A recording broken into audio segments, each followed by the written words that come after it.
Só quem está vivo aí dá um aplauso, dá um glória a Deus. Faça alguma coisa, irmão. Aleluia. Amado, não para de fazer não, faz alguma coisa aí, aleluia. Gálatas capítulo de número 4, versículo de 1 ao 7. Gálatas capítulo de número 4, versículo de 1 ao 7.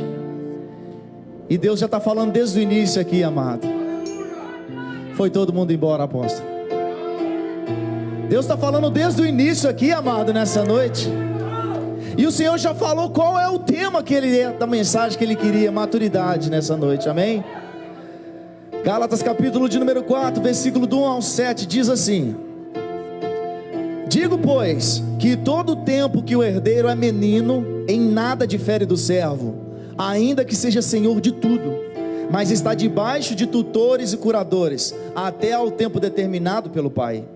Assim também nós, quando éramos meninos, estávamos reduzidos à servidão, debaixo dos primeiros rudimentos do mundo. Mas vindo à plenitude dos tempos, Deus enviou o seu Filho, nascido de mulher, nascido sob a lei, para remir os que estavam debaixo da lei, a fim de receber a adoção de filhos. E porque sois filhos, Deus enviou os vossos corações o Espírito do seu Filho, que clama: Abba, Pai. Assim que já não és mais servo, mas filho, e se és filho, és também herdeiro de Deus por Cristo.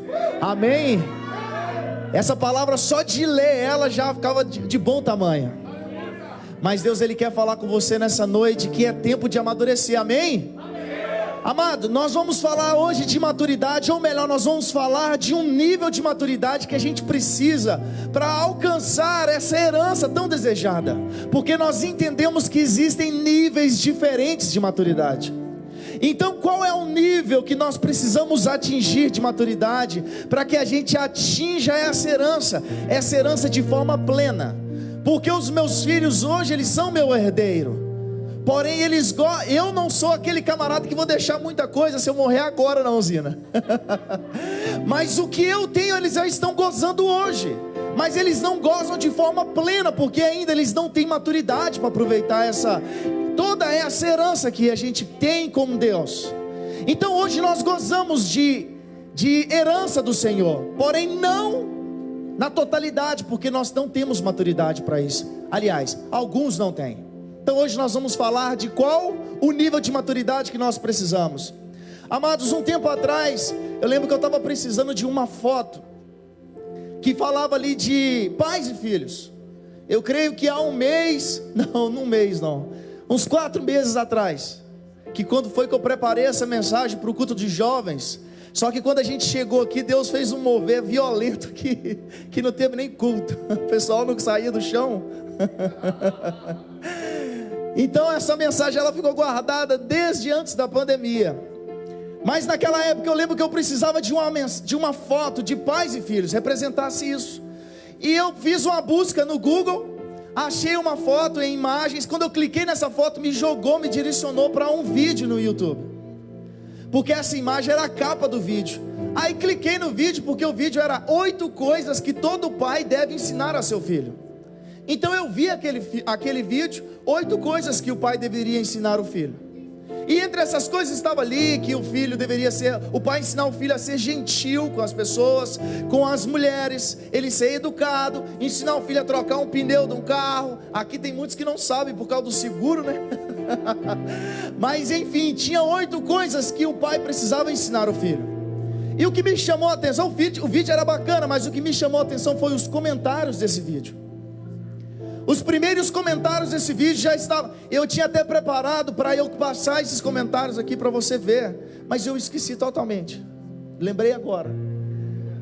Mas o que dizia esses comentários? Falava assim: o meu pai sabe o que ele me ensinou? Ele me ensinou que quando sai para buscar cigarro nunca mais volta, porque eu estou esperando, meu pai tem 13 anos. O vídeo falava assim, 8 coisas que nós devemos aprender com nossos pais. E um comentário era assim: meu pai me ensinou que quando sai para buscar cigarro nunca mais volta, porque tem 13 anos que eu estou esperando ele voltar, deve ser que a fila está grande. Outro comentário dizia assim: meu pai me ensinou que a bebida causa dependência e causa vergonha, que faz com que as pessoas caiam ao chão, e ele me mostrou isso na prática na vida dele. O meu pai me ensinou a ser um vagabundo, era isso que tinha nos comentários. E quando eu vi aquilo, eu fiquei assim: meu Deus, muitas pessoas aqui sem referência de um pai, sem referência de paternidade. E nós como igreja, o que o apóstolo falou é algo que está ardendo em nosso peito, que nós estamos sendo tratados, ensinados por ele, que é: nós devemos criar filhos curados, para que amanhã eles sejam pais curados. E essas pessoas aqui, aplauda mais forte ao Senhor, amado. Todos esses comentários foram de pessoas que tiveram pais que não foram sarados. Alguns ainda diziam assim: eu não aprendi nada do meu pai, mas eu quero fazer tudo diferente. Mas aqui são pessoas que fizeram comentários a respeito de um pai que não era sarado e ele não teve paternidade. Então vocês, amado, um dia vocês, aqueles que não são casados, aqueles que não têm família, vão casar um dia, e nesse dia que vocês casar, vocês vão sair da casa dos seus pais, e a partir dali você que vai tomar as direções da sua vida, porque até hoje talvez as suas direções são tomadas pelo seu pai, pela sua mãe, e vai chegar um dia que essas decisões têm que ser tomadas por você, e as consequências dessas decisões, quem vai provar é você também. Por isso que nós estamos falando de maturidade. Paulo está falando aqui que enquanto o filho, ele é de menor, ele não tem diferença de um escravo que está dentro da casa, porque o escravo também prova das coisas do seu senhor, porém ele não é dono de nada. O filho também prova, mas não tem acesso, porque ele não tem maturidade. Fala assim que o filho, enquanto é menor, ele nada difere de um escravo, ou seja, ele não tem diferença nenhuma. Embora ele seja o dono de tudo, ele não pode pegar essa herança na sua totalidade, porque lhe falta o que? Maturidade. Cara, na nossa caminhada cristã, muitas coisas, às vezes nós recebemos palavras de destino, e a gente, quando alguém vem e traz uma promessa de Deus, uma profecia na sua vida, e fala assim: cara, eu te vejo você pregando para multidões. Talvez você, talvez não, quase sempre é assim. Você não consegue ver isso, porque você olha para você naquele momento, mas ele está falando de um você lá na frente. Então quando fala assim: cara, eu te vejo pregando a multidões, e você olha para você naquele momento, fala assim: eu pregando para multidões? É porque você não consegue enxergar o que o apóstolo falou. Você entende a promessa, mas você ainda não é a promessa. Essa promessa ainda não realizou na sua vida. Eu me lembro, muito tempo atrás, uma pessoa chegou e falou comigo assim: Tiesco, eu acredito que eu tinha uns 17 anos, e ela falou assim: o Senhor quer que você cante para Ele. Eu falei assim, brincando com a pessoa, falei assim: vontade eu até tenho, minha filha, mas se eu cantar aqui não sobra ninguém na igreja. E passou o tempo, não muito tempo, com 19 anos eu estava casando, e quando eu casei eu falei assim: vou cantar uma música para a Lília, né? Para minha esposa. Nunca tinha cantado na vida, o primeiro lugar foi no casamento. Era muito amor que hoje multiplicou ainda mais, entendeu? 16 anos, meu Deus, eu já estou depositando, que eu não sou bobo, entendeu? Chega o momento de sacar. Então, amados, quando eu ali cantei no casamento, chegou essa mesma irmã que tinha ali, a irmã de Có, que voltou em mim, falou assim: Tia, você lembra que Deus queria que você cantasse? Eu falei: lembra. Ele agradou de te ver cantando no casamento. Falei: amém. Aí era outra luta que ela falava assim: Tiesco, Deus quer te batizar com o Espírito Santo, só que quando você está quase ficando cheio, você para. Mas era porque eu tinha vergonha. Se eu fizesse igual aquelas pessoas que passavam até debaixo do banco, eu falava assim: rapaz, não sei como é que é isso. Talvez na hora que eu ficar cheio, eu vou perder o controle e vou sair rodando aqui, quebrando tudo aqui, porque tinha gente assim. Então eu ficava com medo que acontecesse aquilo. E eu começava a buscar a Deus com muita intensidade, mas na hora que eu começava a sentir algo diferente, eu parava. Eu falei: nossa, esse trem vai me pegar uma hora. Aí uma hora, teve um dia que eu não segurei. Não teve jeito, e eu não quebrei nada. Mas eu quero te dizer que quando a promessa de Deus ela é dita na sua vida, você não tem preparo nenhum para essa promessa. Só que a forma como você vê o seu futuro determina como você vive hoje. Porque se você não focar na promessa, não se mova pela promessa. Entenda o que eu estou falando. Não se mova pela promessa. Faça prova com Deus. A promessa, ela só vai confirmar algo que Deus já colocou no seu coração. Amém? Mas foque nessa promessa que foi uma confirmação de Deus, porque você não vai viver ela se você não focar. Então, nessa caminhada de maturidade, Deus nos deu para minha família alguns dons para a gente servir na casa de Deus. Mas amado, nem sempre foi assim. Naquele momento eu era o herdeiro como escravo, eu não tinha acesso a nada. Mas à medida que a maturidade foi chegando, Deus foi me dando algo da herança que eu já pude provar aqui. Eu vou te ensinar a tocar violão. Eu lembro uma vez que eu vi as pessoas pregar naqueles grandes congressos. Eu falava: rapaz, eu queria pregar e conhecer tanto da Bíblia igual esse camarada. E um dia um rapaz foi pregar na igreja, e ele falou assim: como é que é o seu nome? E ele estava pregando, e eu tocava contrabaixo. Ele olhou para mim e falou assim: levanta sua mão. Ele falou assim: Deus viu quando você pediu para Ele que você queria pregar e ensinar a palavra, e é Ele quem vai te ensinar, mas mais ninguém. Aí eu falei assim: fechou. É isso que eu preciso, cara. Mas eu quero que você entenda, amado, que a partir do momento que essa palavra ela é lançada na sua vida, inicia um ciclo chamado de o tempo do preparo. E eu quero dar de exemplo, por exemplo, alguém que eu admiro pouco, o apóstolo Paulo. O apóstolo Paulo, ele talvez foi um dos maiores gigantes que nós temos nas escrituras, mas nem sempre ele foi essa potência que nós conhecemos. Porque quando Paulo ele se converte verdadeiramente a caminho de Damasco, que ele se prostra ao chão e Jesus fala com ele: Saulo, por que me persegues? Ali Saulo se converte ao Senhor verdadeiramente, e imediatamente ele já queria pregar aos gentios. Ele falou assim: Senhor, eu quero voltar lá em Jerusalém e pregar a tua palavra aos gentios, porque foi lá que eu persegui o cristão. Só que quando ele chega lá, os discípulos mesmo não quiseram receber Paulo. Falei: você está doido, cara? Você vai matar a gente. Você tá de caô. Você vai entrar na reunião aqui, depois matar todo mundo. A gente não cai nessa não. E Deus falou com Paulo assim: Paulo, você não vai pregar em Jerusalém, pronto. Eu não tenho Jerusalém para você agora. Sabe por que Jesus não tinha Jerusalém para Paulo? Não tinha os gentios para Paulo? Porque ele começou a entrar no tempo de preparo. E sabe quanto tempo durou o tempo de preparo de Paulo? 12 anos só. Só depois de 12 anos esse Paulo se preparando, ele se tornou o Paulo que nós conhecemos. Mesmo assim, porque Barnabé lembrou: rapaz, tem um camarada que chama Paulo, eu vou chamar ele para quebrar o galho aqui numa viagem missionária. Aí chegou, o gigante acordou. Ali foi um tempo de maturidade, um tempo de preparo.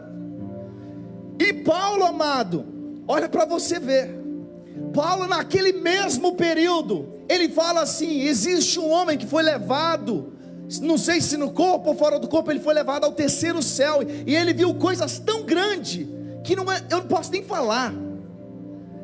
Ele, amado, entenda, Paulo ele foi instruído aos pés de Gamaliel, sim. Ele era dotado de ciência, sim. Mas tudo que ele ensinou, cara, Não foi com Gamaliel que ele aprendeu, não. Foi o Espírito Santo de Deus nessa ocasião ensinou para ele, cara. Paulo viu, ele viu aonde que ele estaria no futuro, cara. Cara, só que Deus não falou para ele como seria o processo. Deus só mostrou onde ele ia estar, mas não falou nada do processo. Cara, imagina o seguinte: Paulo, se Deus fala com Paulo assim: Paulo, eu tenho isso e isso para você, porém, você vai ser perseguido, apedrejado, açoitado, vai passar naufrágio, vai ser picado de cobra. Você acha que talvez Paulo tinha voltado para trás? Quando Deus tira o povo do Egito, ele corta um caminho, ele não passa por onde era mais perto, que era o terreno dos filisteus. Sabe por quê? O povo ele estava no cativeiro, não era um povo acostumado a lutar, não. O povo, ele pegou essa habilidade, esse tempo de preparo no deserto. Imagina se ele sai do cativeiro e já cai direto nos filisteus, que eram guerreiros. Eles iam voltar para trás na hora. Eles nem esbarraram com os filisteus e já queriam voltar. Paulo, lá no Egito a gente tinha cebola. A cebola eu acho que era boa, era diferente de hoje. Tinha pepino. Eles falavam isso com Paulo. Paulo, você trouxe a gente para morrer aqui, cara. Paulo não. Moisés. Paulo não tinha pensado nem em nascer ainda. Então, amado, Deus, quando Ele te dá uma palavra de destino, quando Ele te dá um ponto para você chegar, Ele não te fala qual o processo que você vai passar para chegar onde Ele quer que você esteja. Todos os discípulos foram martirizados, com exceção de João, que ficou exilado, porque João, eles tentaram também martirizar, tentaram colocar ele num caldeirão fervendo, mas nada aconteceu.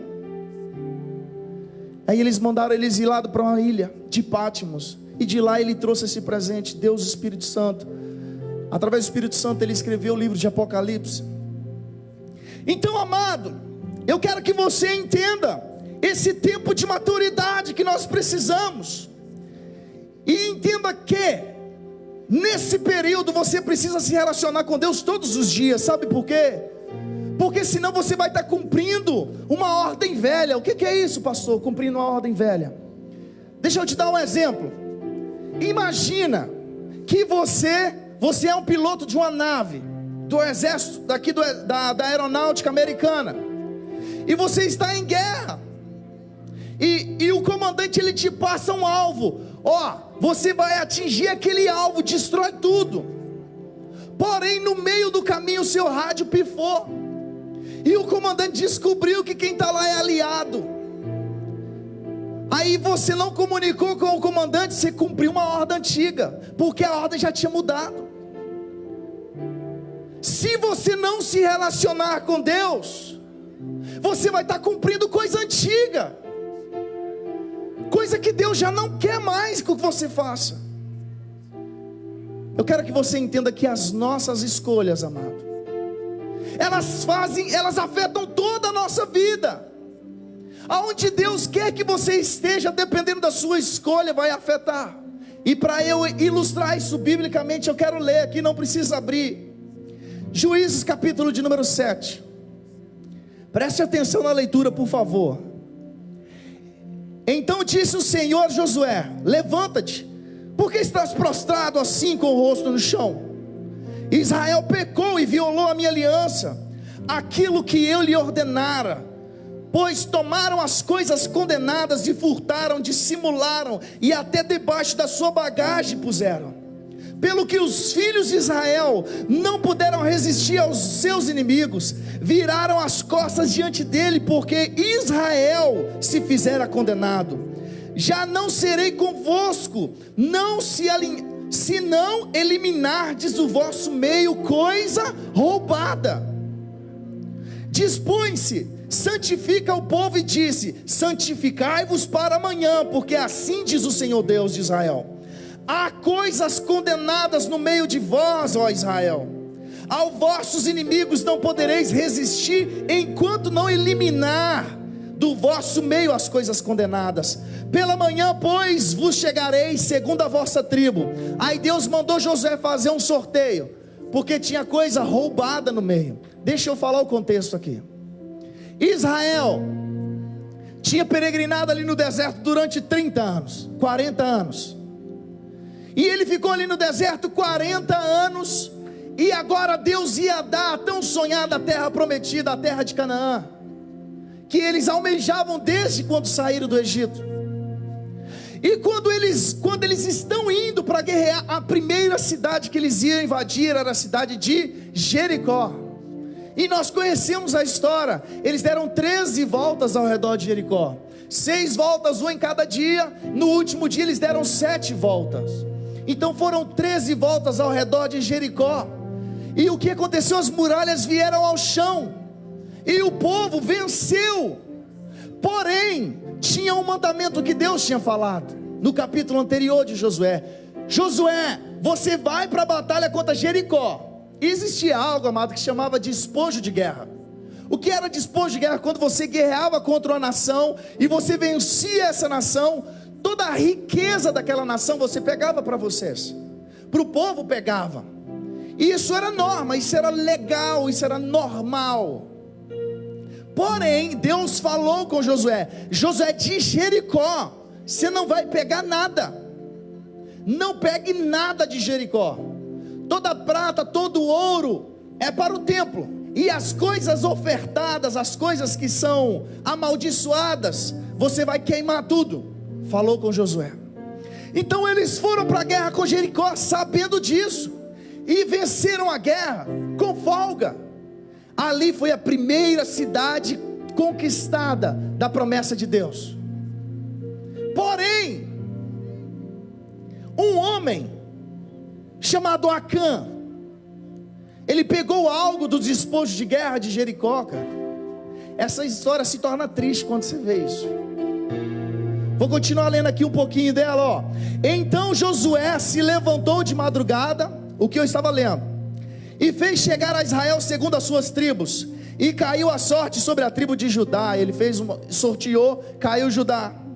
Depois sobre a tribo de Judá caiu a família de Zeraíta. Depois a família por homem caiu Zabdi, e de Zabdi chegou em Acã. Então disse Josué a Acã: filho meu, dá glória ao Senhor Deus de Israel, e a ele rendei louvores, e declare-me agora o que você fez, não me esconda. Falou com ele, com Acã. Respondeu Acã a Josué: verdadeiramente eu pequei contra o Senhor Deus de Israel, e fiz assim e assim. Quando vi entre os despojos uma boa capa babilônica, e 200 ciclos de prata, e uma barra de ouro do peso de 50 ciclos, eu cobicei e peguei para mim. E eis que estão escondidos na minha terra, na minha tenda, e a prata está debaixo da capa. Amados, o que tinha acontecido? Eles tinham vencido Jericó com facilidade, porque Deus, o Senhor dos Exércitos, estava com eles. Eles venceram Jericó. Aí agora a próxima cidade era uma cidade chamada Ai. Quando os espias foram espiar essa cidade, eles voltaram e falaram com Josué: Josué, é uma cidadezinha pequenininha, não precisa esquentar a cabeça de levar o povo todo para lá não, manda só 3.000 homens, porque a cidade é pequenininha, a gente vai meter bronca lá e invadir a cidade, tomar tudo, pode ficar aqui com a galera, depois a gente avisa aí. Ai, e é o nome da cidade. O nome da cidade, a pastora está me lembrando que é Ai. Então eles foram ali, quando eles foram guerrear contra a cidade de Ai, eles tiveram que sair correndo da cidade de Ai, eles foram derrotados. Aí a gente entra nessa palavra que eu li. Josué estava cabisbaixo e foi questionar a Deus: Senhor, por que o Senhor tirou a gente, deixou a gente atravessar para o outro lado do Jordão? Para o Senhor entregar a gente para os amorreus? Aí Deus falou com ele: tem coisa escondida no meio de vocês, tem coisa roubada no meio de vocês, tem coisa sacrificada no meio de vocês que não deveria estar aí, Josué. E eu não vou dar vitória para vocês enquanto vocês não tirar o que está roubado do meio de vocês. Deus falou com ela. Aí chegou nessa situação aqui, que lançaram sorte na família de Judá. Depois vem mais uma família, chegou num homem, e depois chegou na família de Acã. Repara que Deus deu 4 chances para ele se arrepender. Lançou sorte na tribo, caiu a tribo de Judá.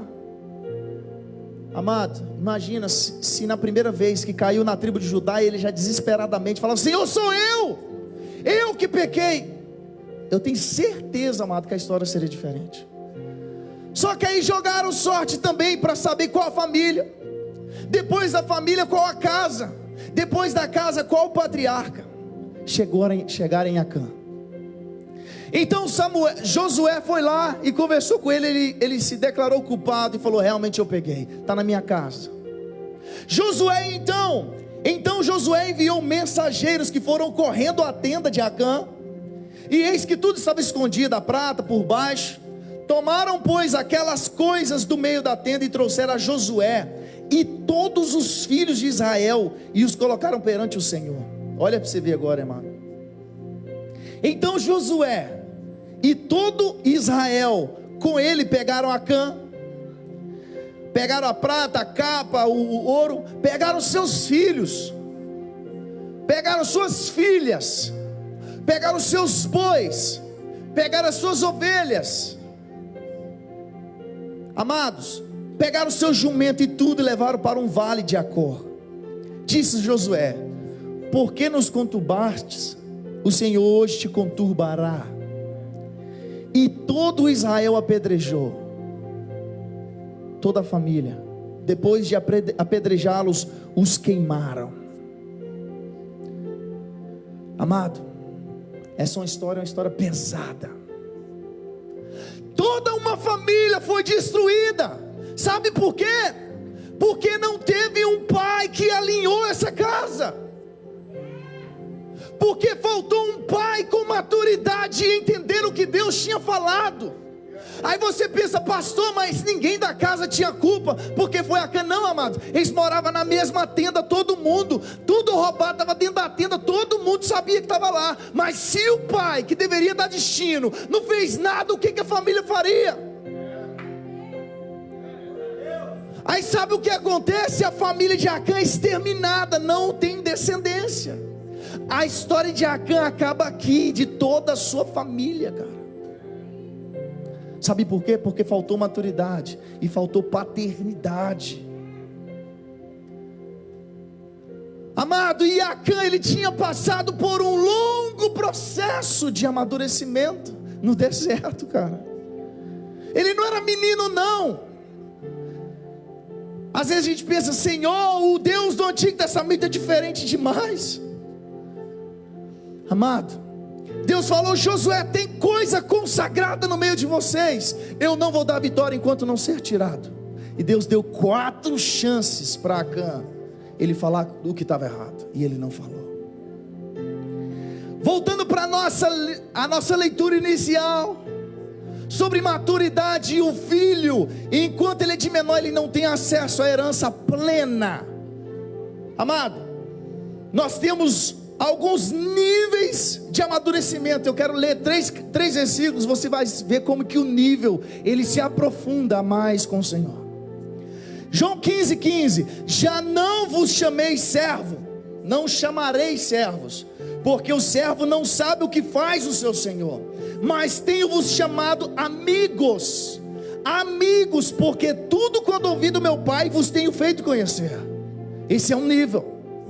Ao segundo nível, João 11:12. Veio para os seus, mas os seus não a receberam. Mas todos quanto receberam, deu-lhes o poder de serem feitos filhos de Deus, ao que crê em seu nome. Olha como que o relacionamento mudou. Já não te chamo de servo, mas de amigo. Não te chamo mais de amigo, mas de filho. Lembrando de Acã, a família dele foi exonerada. Acabou a família de Acã, foi destruída, saiu da história. Mas olha esse capítulo 1 de João, quando fala assim: deu o poder de serem feitos. Amado, pesquisa na sua casa depois.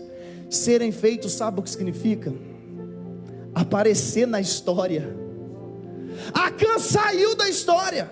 Aí aqui Jesus fala assim, ó: todo aquele que receber o Deus e o poder de aparecer na história como filho de Deus. Essa é a tradução mais ideal. Amado, Acã ele desapareceu, mas Cristo agora ele traz você para a história, trazendo você como filho. Amado, aplauda o Senhor pelo que o Senhor tem feito na sua casa. E o nível ele continua ainda aumentando. Romanos 8, olha o que diz, versículo 15: porque não recebeis espírito de escravidão, acabou, para que outra vez em temor, mas recebeste o espírito de adoção de filhos, pelo qual clamamos Abba Pai. E o mesmo Espírito testifica com o nosso espírito que somos filhos de Deus.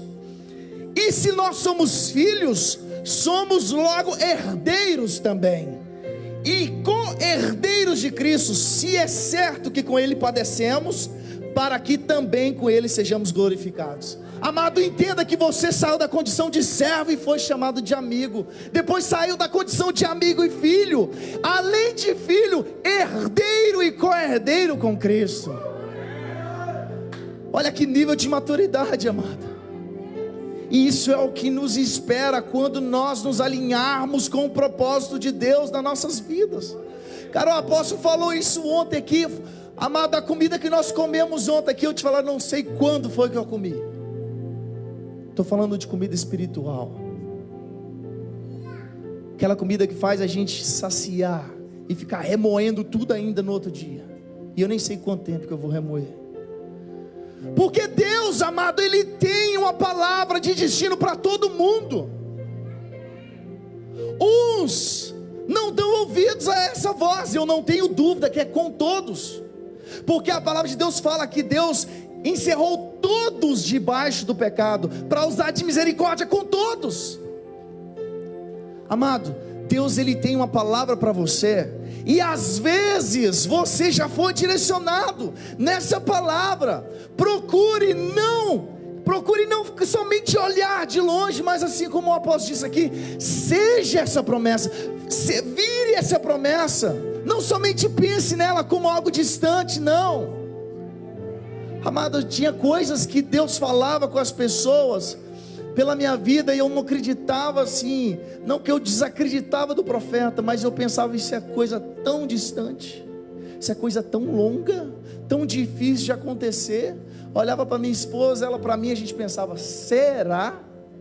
Mas é porque a gente olhava para nós naquele momento, a gente não olhava para a gente lá na frente. Amado, o problema é que a gente quer ser profundo em Deus, sem ser profundo na palavra. A gente quer um avivamento, porém a gente não sabe nem o que é um avivamento. A gente não sabe nem o que tem que fazer para realmente vir um avivamento. E avivamento sem maturidade não se sustenta. Alguém disse que o talento leva a gente a qualquer lugar, mas só o caráter que nos mantém lá. Você pode estar nos pódios mais altos, se você não tiver caráter, Deus vai te derrubar, porque Ele tem prazer em derrubar a estrela. Amado,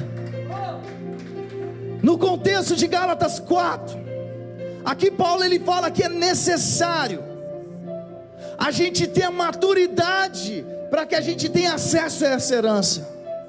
E eu quero dar um exemplo aqui. Às vezes você que está aqui nessa noite, eu não conheço o passado de vocês, mas outrora talvez você se prostituiu. Às vezes outrora você se drogava pelas esquinas, você vendia o seu corpo, você mentia, você traficava. Cara, Deus, Ele te tira da sua geografia e te trata nesse tempo de maturidade. Sabe para quê? Para depois voltar você lá quando você estiver pronto, e você fazer diferença e tirar as pessoas que ainda estão lá. E é isso que Deus tem para você.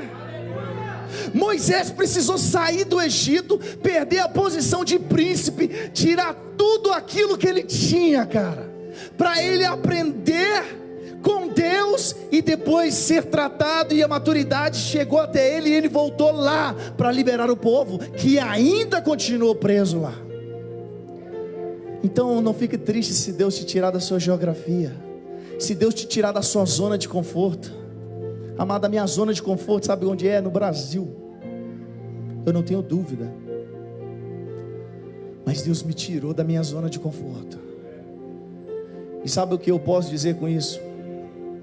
Se Ele não tivesse tirado, talvez eu não estaria vivendo a promessa que Ele tinha na minha vida. Eu posso nem falar talvez, eu não estaria. Deus, Ele alinha você com o propósito. Você precisa aceitar esse processo e entender que o processo realmente é doloroso. Rapaz, ninguém chega no nível do Cristiano Ronaldo sem treinar, não. Amado, não sei se vocês conhecem um golfista chamado Tiger Woods, um americano. Esse cara é o melhor da história. Você acha que esse cara ficava na casa dele de boa lá, enquanto as pessoas estavam treinando? Não. Ele se tornou o melhor, porque ele treinou para ser o melhor. Deus, Ele não está te treinando para ser o melhor, não. Ele está te treinando só para você andar onde Ele quer que você ande. Amados, para chegar a Deus, para a gente chegar naquela porta tem vários caminhos. Posso passar por aqui, posso dar a volta aqui, posso pular por cima aqui, chegar lá, mais para o céu só tem um caminho. É só Jesus. E eu podia dar inúmeros exemplos aqui do que uma maturidade, o que ela pode fazer quando você tem a maturidade, uma alta maturidade, e você tem acesso a essa herança. Eu podia dar exemplo de Davi, podia dar exemplo de José, e nós falamos o apóstolo falou de Davi ontem. Você acha, amado, que quando Samuel chegou lá, falou com Davi, o apóstolo falou assim, rapaz, depois que ele falou com Davi, o que Samuel fez? Sumiu. Ele só deu a palavra, só falou onde que ele ia estar. Falou assim, Deus separou, é esse aqui que é o menino. Acabou. Samuel não foi padrinho dele, não fez nada. Samuel não ensinou ele como reinar. A pastora Tamara até lembrou. Não, ele não falou assim, Samuel, vem cá, eu vou te ensinar a reinar, vou te ensinar a ser rei, vou te ensinar a governar. Não, foi isso não, rapaz. Foi. Cara, a profecia foi lançada. Você tem que se preparar e se alinhar para o propósito de Deus na sua vida, cara. Não fica aí me olhando, pensando, ai meu Deus, será que é para mim essa palavra? É lógico que é para você, cara. Se eu pudesse chegar e te balançar, eu te balançava, cara. Mas o Espírito Santo de Deus está fazendo isso com você agora. Amado, nós temos inúmeros exemplos de pessoas que depois de atingir a maturidade tiveram acesso à herança. Eu vou te dar um exemplo aqui só em Mateus, para a gente finalizar. Mateus capítulo 15. E partindo Jesus dali, foi para as partes de Tiro e Sidom. E eis que uma mulher cananeia, que saíra daquelas cercanias, clamou dizendo, Senhor, filho de Davi, tem misericórdia de mim, que minha filha está miseravelmente endemoniada. Mas ele nem lhe respondeu palavras. Rapaz, a mulher estava clamando, Jesus, filho de Davi, a minha filha está endemoniada. E sabe o que Jesus falou para ela? Nada, nem olhou para ela. Jesus, do jeito que ele estava, ele continuou. Você acha que ela parou? Ali era o período de amadurecimento dela, era a prova que ela tinha que passar, e ela continuou. E os seus discípulos, chegando ao pé dele, ao pé de Jesus, rogaram dizendo, despede-a, porque ela está gritando atrás de nós. Os discípulos falaram assim, Senhor, ela está fazendo vergonha, está gritando e o Senhor não está nem olhando. É isso que eles disseram. Jesus então respondendo, ele fala assim, ele fala para a mulher, eu não fui enviado senão as ovelhas perdidas da casa de Israel. Talvez se fosse um de nós aqui, sabe o que falava? Falava um palavrão para Jesus e rachava fora. Falava assim, esse cara não é tudo que eles estão falando, não. estou aqui querendo uma cura e ele me dá uma tirada dessa, que não foi enviado para nós. Mas o período dela, amada, isso era o processo, é doloroso. Ela estava vendo ali quem era o único que podia resolver a situação, mas ele não estava dando atenção para ela. E quando ele responde, ele fala: eu não vim para você, eu tenho um outro público. Jesus falou, foi isso para ela.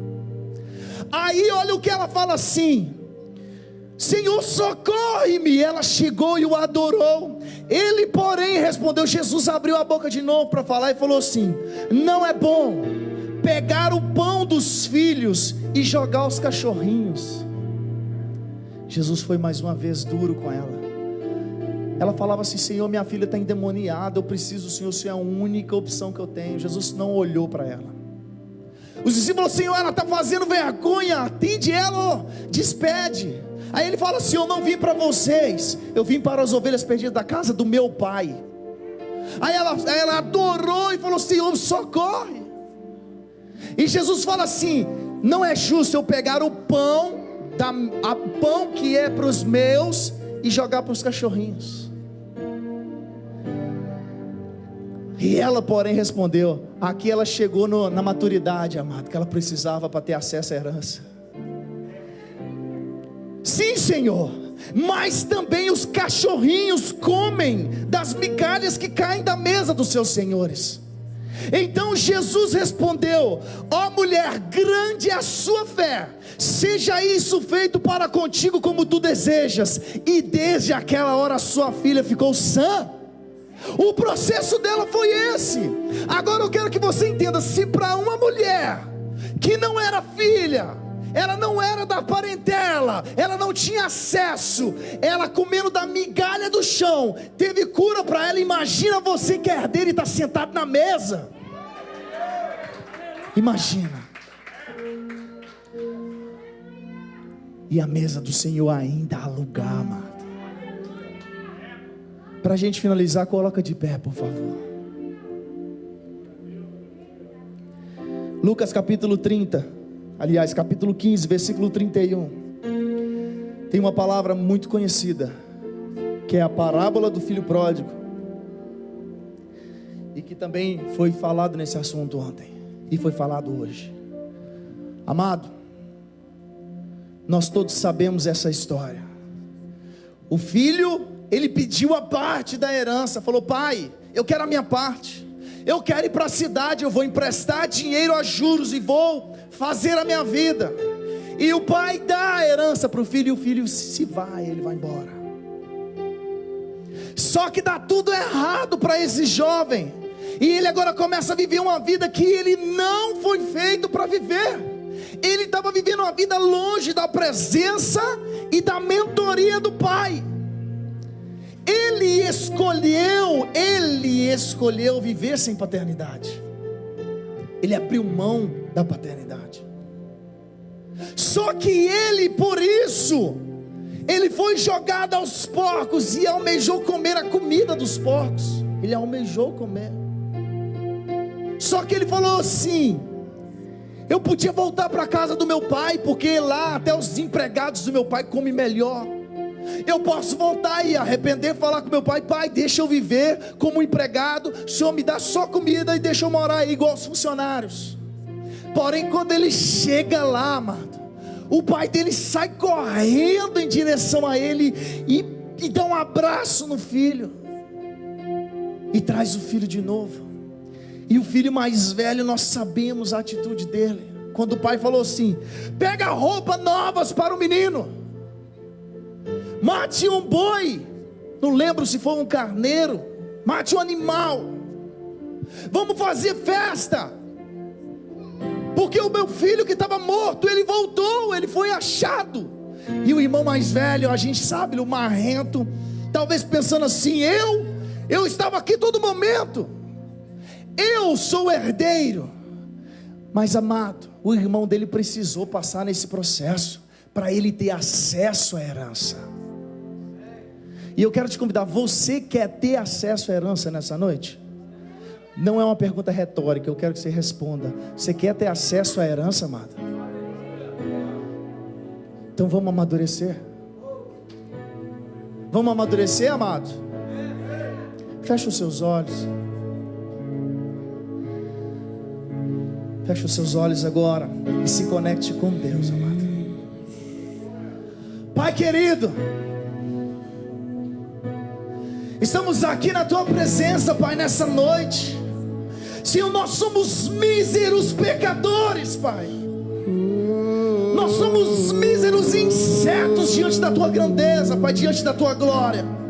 Mas ainda assim o Senhor nos ama, ainda assim o Senhor tem palavra de vida para cada um de nós, ainda assim o Senhor tem promessas em nossas vidas, Pai. Orebandaste caralabandara bassorianda labas, eremandara gastura laxandarabas. Amado, nessa noite o Senhor está te convidando. Você que saiu do processo, você que abriu mão de paternidade, volte para casa. Volte a ser auxiliado pelo seu pai.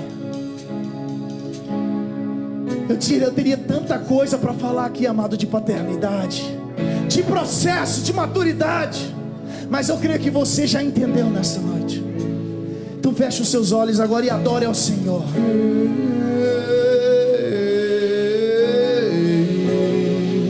Há um lugar na mesa para você. Ele mandar abaixar para você. Ele mandar abaixou.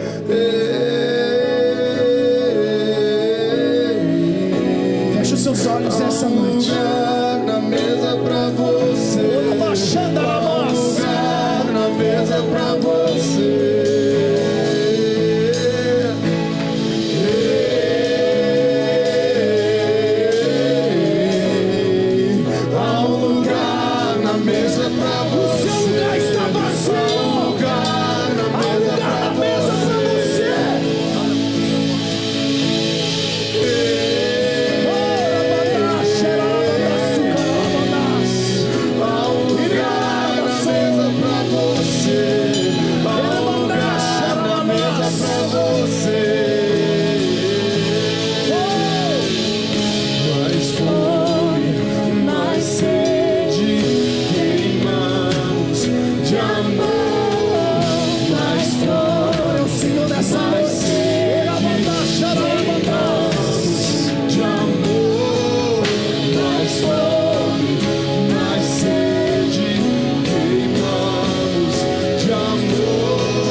Guarda esse convite, cara, pra você voltar pro processo. Ele não é eterno, não, velho. Mais fome, mais sede. Às vezes dá um desespero na gente, cara, de ver as pessoas brincando, velho. Você tá na hora de entrar dentro do barco e de pular pra fora, não. O processo dói, mas ele te liberta. O processo dói, mas ele te leva na profecia, cara. O processo dói, mas ele te faz um filho sarado, pra você ser pai sarado, meu Deus.